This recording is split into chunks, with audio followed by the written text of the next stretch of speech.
Mes amis, bien le bonjour. Que Dieu, dans son infinie grandeur, miséricorde, compassion, vienne à ouvrir l'entendement de chacun de vous, afin que chacun sache, prenne connaissance de la vérité qui libère, qui délivre, qui fait de nous une créature à l'image de Dieu. Car telle est sa volonté pour chacun de nous. Nous sommes focalisés ces derniers jours sur le texte qui se trouve en Jacques, chapitre 2, verset 5. Lorsque l'apôtre Jacques dit le suivant: écoutez, écoutez, mes frères bien-aimés. Alors cette parole est pour les frères bien-aimés. Frères qui sont en train de traverser des problèmes, les frères au chômage, les frères malades, des frères avec la famille détruite, les frères qui ont le baptême du Saint-Esprit, mais qui ne voient pas la matérialisation de ce baptême dans leur vie. Beaucoup de personnes sont réellement baptisées du Saint-Esprit. Mais pourquoi ne développent-elles pas? Pourquoi ne prennent-elles pas possession de leurs droits à travers la foi? Nous allons parler à ce sujet. Alors, adressant la parole que le Saint-Esprit lui a donnée à l'Église, Jacques dit le suivant: Dieu n'a-t-il pas choisi les pauvres aux yeux du monde pour qu'ils soient riches en la foi? Dieu n'a-t-il pas choisi les pauvres aux yeux du monde pour qu'ils soient riches en la foi? Et ce n'est pas seulement cela, non. Et héritier du royaume qu'il a promis à ceux qu'il aime. Regardez seulement la grandeur de Dieu. J'aimerais que vous compreniez cela afin de réveiller votre foi, afin que vous preniez des attitudes, afin que vous fassiez ce que vous devez faire, que vous ne restiez pas en train de compter sur les autres. Car lorsque Dieu nous donne le Saint-Esprit, il nous donne les conditions nécessaires afin que nous prenions possession de notre terre promise, que nous prenions possession de ce à quoi nous avons le droit, ce qui est juste. Car Dieu ne nous a pas appelés pour la misère. Dieu n'a pas choisi les pauvres pour qu'ils vivent comme Lazare a vécu en Babylone à cette époque-là. Non. Dieu nous a donné l'esprit de la foi. Le Saint-Esprit est l'esprit de la foi. C'est la source de la foi. Il donne la foi. Il concède la foi afin que nous prenions des attitudes, afin que nous exercions cette foi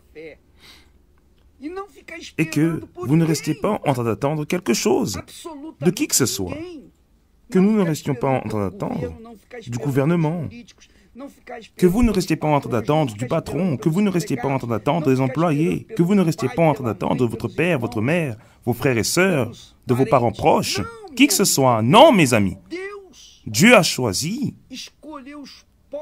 les pauvres de ce monde afin qu'ils aient la foi qui fera d'eux les pauvres, qui fera des pauvres des riches, riches dans la foi. Non seulement pour résoudre leurs problèmes personnels, Mais surtout, c'est là que c'est fort, surtout pour hériter du royaume de Dieu. Hériter du royaume de Dieu. Alors vous qui êtes en train de m'écouter en ce moment, vous êtes par terre, prostré, découragé, mal aimé, enfin, vous qui avez été abandonné par votre épouse, elle vous a trahi, elle est partie de la maison. Vous devez être humilié, honteux.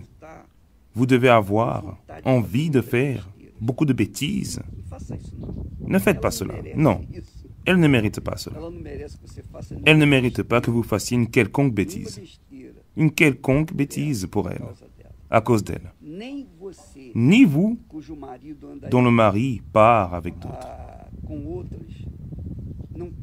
Ne pensez pas à des bêtises. Ne pensez pas au suicide.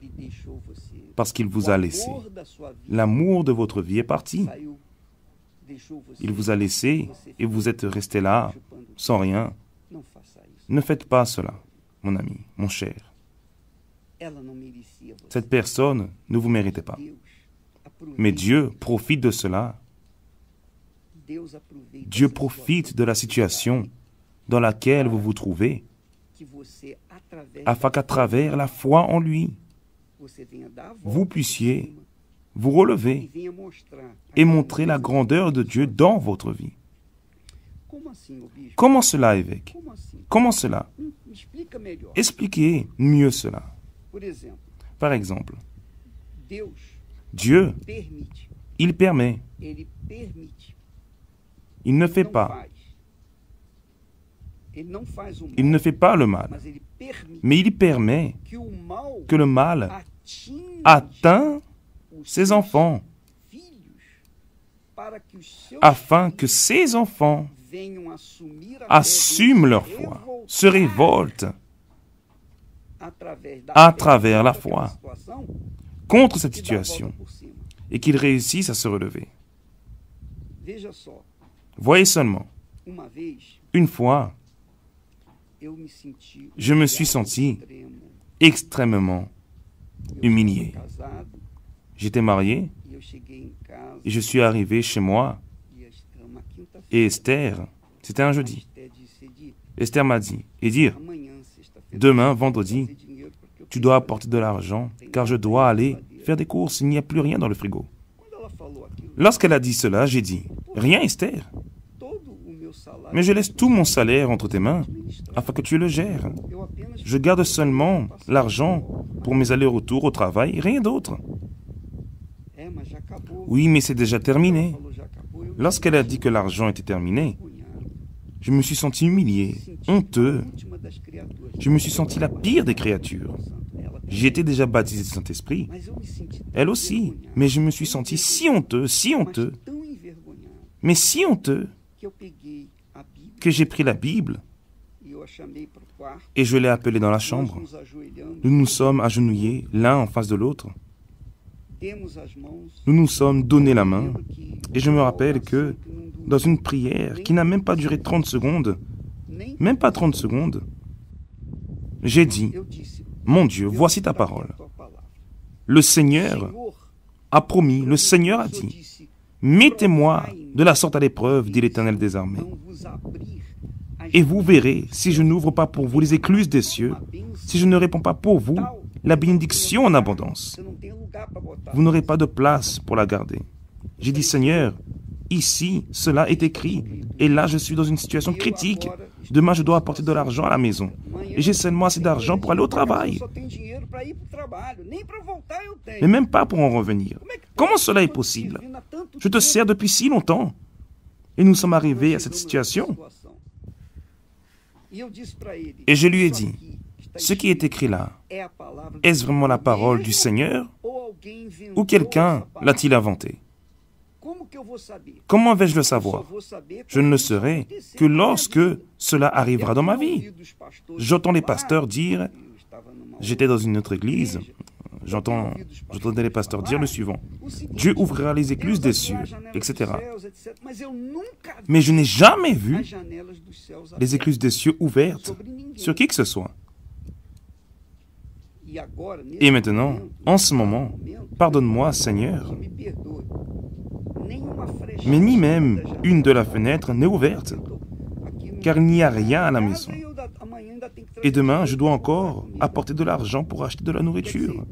Autrement dit, j'avais la foi, j'avais le Saint-Esprit, j'avais la connaissance de la parole de Dieu. Mais j'étais en train de travailler comme si je me battais avec le vent, car je n'avais pas la vision, je n'avais pas l'entendement. Mais lorsqu'est arrivée une situation critique d'humiliation, j'ai couru, j'ai étendu la parole de Dieu ainsi vers lui. J'ai pointé le passage de Malachie 3, verset 10, et j'ai dit, c'est écrit ici. Comment vais-je dire aux autres personnes que c'est vrai si cela ne se produit pas dans ma vie et que je suis en train de traverser cette situation? Autrement dit, il y a eu, dans le bon sens, une confrontation entre ce à quoi je croyais, ce en quoi je croyais, et ma situation. Peut-être que c'est notamment votre situation. Peut-être que vous êtes maintenant dans une situation de désespoir, humilié, attendant que quelque chose, que le miracle se produise, attendant un tour de magie, qu'un tour de magie arrive dans votre vie.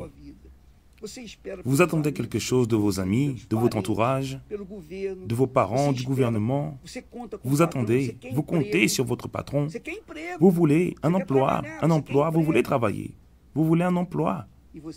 Et vous restez là dans la dépendance d'un tel et d'un tel autre. La foi que Dieu nous donne nous rend libres de tout et de tous, et dépendant seulement de Dieu, mais aussi de nous. Car cela ne sert à rien de croire en Dieu et de ne pas croire en vous-même, qui est ce qui se produit avec la majorité des chrétiens. Ils croient en Dieu, mais ils ne croient pas en eux-mêmes. Et là, c'est difficile. Si vous dites que vous croyez en Dieu, mais que vous ne croyez pas en vous-même, vous ne voyez pas Dieu, mais vous croyez en lui. Vous croyez en celui que vous ne voyez pas, mais vous ne croyez pas en vous-même alors que vous vous voyez. Vous sentez, vous mangez, vous devez boire, vous devez vous alimenter, vous ne croyez pas en vous-même. Comment est-ce possible? Cela ne fonctionne pas, mes amis. Cela ne fonctionne pas. Vous devez croire en vous-même. Vous devez croire en vous. Et ne pas rester en train d'attendre que quelqu'un vous tende la main. Si ce n'est Dieu lui-même. Si ce n'est Dieu lui-même, c'est lui qui doit vous tendre la main. C'est lui qui doit faire l'œuvre en vous. Mais il l'a fait. Il l'a fait grâce à Dieu. Alors, il nous a donné la foi afin que nous ayons le courage de lutter avec lui. Ce courage de mettre les eaux claires, une bonne fois pour toutes, ce qu'il a promis. Et notre dignité, notre bonne conscience, une foi avec la bonne conscience. J'avais la foi avec une bonne conscience à ce moment-là. J'avais une foi extrêmement purifiée que j'ai jusqu'à aujourd'hui grâce à Dieu. Mais je ne savais pas quoi faire. Je ne savais pas quoi faire. C'est là que j'ai fait appel à ce qui est écrit. Jésus a affronté le diable en disant « Il est écrit ». Il est écrit. Et si cela est écrit, cela doit se produire. Ou ce n'est pas cela. Si cela est écrit, cela doit se produire. Alors vous qui êtes pauvres, vous pouvez être riches, vraiment pauvres. Vous pouvez être riches, car vous avez la foi en Dieu. Mais si votre foi n'est pas cette foi, comment dire, une foi brute, mais la foi est là, à l'intérieur de vous. Car Dieu a choisi les pauvres, donc Dieu vous a choisi, vous qui êtes pauvres. Ne restez pas en train de regarder avec des yeux physiques la situation que vous voyez autour de vous. Peut-être que vous habitez dans des quartiers défavorisés et vous voyez les personnes pauvres, misérables, les enfants en train de jouer sur la bouche d'égout, n'ayant pas la moindre condition de vivre. Et là, qu'est-ce qui vient dans votre pensée? Regardez. Regardez, comment vais-je sortir de cette situation, moi qui vis juste à côté de la bouche d'égout? Comment vais-je sortir d'ici? La première chose que vous devez faire, c'est faire appel à votre foi en Dieu. C'est faire appel à ce qui est écrit dans la parole de Dieu. Jésus a dit au diable, il est écrit, 3 fois, le diable a tenté, et Jésus a dit, il est écrit, il est écrit, il est écrit. Vous pouvez parler avec Dieu. Vous pouvez fléchir vos genoux et dire, oh Dieu, il est écrit cela aussi, et je veux voir cela se produire dans ma vie. Donne-moi une direction. Montre-moi ce que je dois faire. J'ai juste besoin d'une direction. Je n'ai pas besoin d'une main amie. Je n'ai pas besoin de mendier mon pain quotidien. Je n'ai pas besoin d'entendre quelque chose de qui que ce soit. Je compte seulement sur toi. Le Seigneur est mon Seigneur. Alors si le Seigneur est mon Seigneur, je suis ton serviteur. Et le Seigneur, qui est bon, Seigneur, ne va pas laisser son serviteur dans la nécessité. Alors il est écrit, le Seigneur a dit, et vous verrez, si je n'ouvre pas pour vous les écluses des cieux, si je ne réponds pas sur vous la bénédiction d'abondance. Alors je veux voir cela dans ma vie. Faites cela. Allez-y avec force. Allez-y avec courage. N'ayez pas peur. Car Dieu veut voir cela de votre part. Il attend cela de votre part. De la même manière qu'il a attendu cela de ma part. Le jour suivant, je suis parti travailler. Seulement avec l'argent pour payer l'aller. Je suis rentré dans le bus et je suis parti au travail.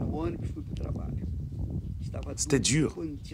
Après cela, je n'avais plus rien. Le soir venu, Dieu m'a donné la réponse. Il m'a donné la réponse. Et lorsque je suis arrivé à la maison, je suis arrivé avec des sacs de nourriture, de la viande qu'Esther aime tant. Je suis arrivé avec cela joyeux, tout content, victorieux. Et à partir de ce jour-là, il n'a plus jamais manqué notre pain quotidien à la maison. Il n'a plus jamais rien manqué dans ma vie. Plus jamais. Et il n'y avait pas encore le centre d'accueil universel. Je n'avais même pas la notion qu'un jour, elle allait exister, que le centre d'accueil universel allait exister. Non, c'était bien avant. Des années avant que le centre d'accueil universel n'arrive. Alors, mes amis, la foi que Dieu a donnée aux pauvres, qu'il donne aux pauvres, c'est pour que les pauvres prennent des attitudes. Ce n'est pas une foi à agir seulement les dimanches matins ou les mercredis soirs, mais c'est une foi pour résoudre les problèmes quotidiens. Cela est si fort, si fort, si fort, qu'il dit cela. Dieu n'a-t-il pas choisi les pauvres aux yeux du monde pour qu'ils soient riches en la foi? Riches en la foi. C'est pour que vous preniez possession de ce que vous voulez. C'est vous qui allez déterminer ce que vous voulez. C'est vous. Comme l'aveugle qui a clamé à Jésus. Et Jésus lui a demandé, « Que veux-tu que je te fasse ?» Jésus savait qu'il avait la foi. Et lorsqu'il a dit, « Seigneur, que je recouvre la vue. » Que je recouvre la vue. Jésus savait qu'il était aveugle, mais même ainsi, il a demandé, « Que veux-tu que je te fasse ?»